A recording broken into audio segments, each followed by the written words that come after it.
Lyft and Uber ramp up competition as ride-sharing rebounds.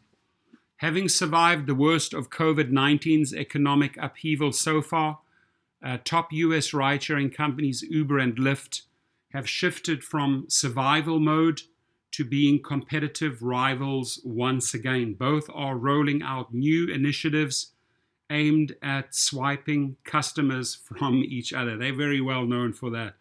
Two San Francisco-based transportation companies whose headquarters are only about a mile apart both reported sharply improved earnings in the past week. Both also saw rebounds in revenue and rider numbers for the third quarter, benefiting from the slow rebound of public transportation, which many consumers continue to avoid over COVID-19 fears. And lastly, both companies are using the improved results as a springboard to mark the next phase of their recoveries. Here are the latest developments. Lyft's new delivery service. In the case of Lyft, that means ramping up new delivery business apparently designed to take on Uber Eats. Lyft President John Zimmer blasted Uber Eats' high prices in an interview with CNBC. He said Lyft aims to be more of a B2B partner with restaurants and retailers rather than taking the 20% to 30% of revenues that Uber charges for meals ordered on its platform. And I think that's a very easy sale to restaurants because they know and they're pissed that they pay so much money towards Uber Eats.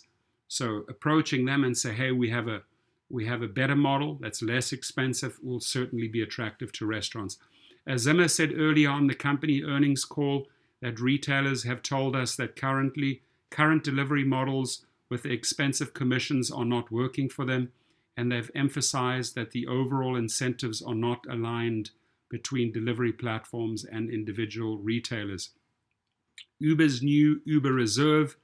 Uber CEO Dara Khosrowshahi last week told investors during the company's earnings call that in places like New York City, rider engagement was up by double-digit percentages year on year. He said that's particularly during non-peak hours, which Khosrowshahi said suggested the emergence of new use cases. In addition, he said Uber's delivery business was benefiting from a massive structural shift in consumer behavior. Consumers are quickly becoming accustomed to the magic of having anything delivered to their door in half an hour, much like the magic of having a car show up in a few minutes, he said. It's my belief that the tailwinds behind delivery are so strong that we can continue to deliver exceptional growth while also improving profitability.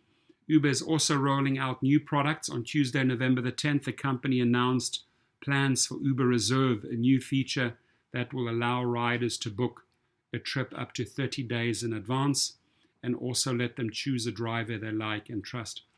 Implementing Prop 22, one area of change and challenge that both Uber and Lyft face is how to implement new benefits and hourly pay requirements for the independent contractor drivers in the wake of California's Proposition 22. Voters approved Proposition 22 last week, replacing California's AB5 law, which classifies ride-sharing drivers as employees rather than independent contractors, with a lesser requirement.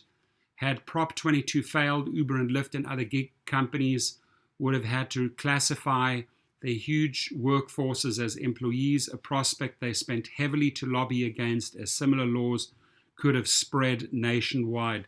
Still, Prop 22 guarantees ride-sharing drivers some benefits and pay minimums.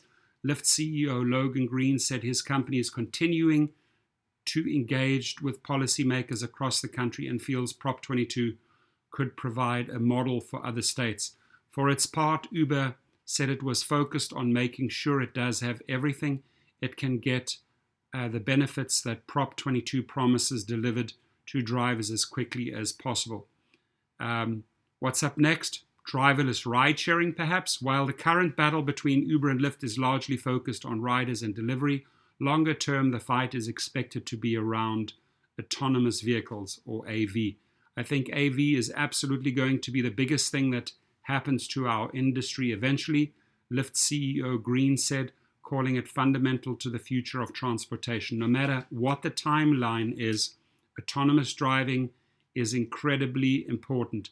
It's something we spend a lot of time and energy thinking about. And both companies have spent so much money on it, right?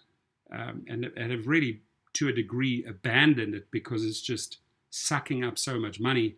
But maybe, you know, in the long run, it will be a model that will replace drivers. Now, shout out to Cover, Kover, a gig protection plan that you should have, that every gig worker should have. It starts at $7 a month.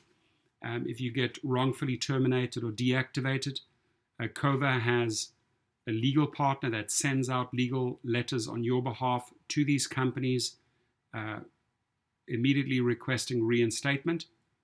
And in case you are injured, in case your car ends up in the workshop, Cover kicks in and covers 80% of your lost wages. Now, LegalRideshare up in Chicago, they are a law firm specialized in the rideshare world.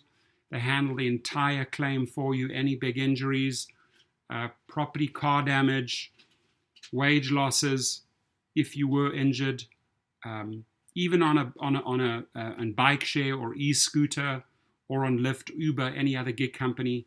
Immediately contact them and let them handle your claim. They will go after the insurance company. Thank you very much and have a great day.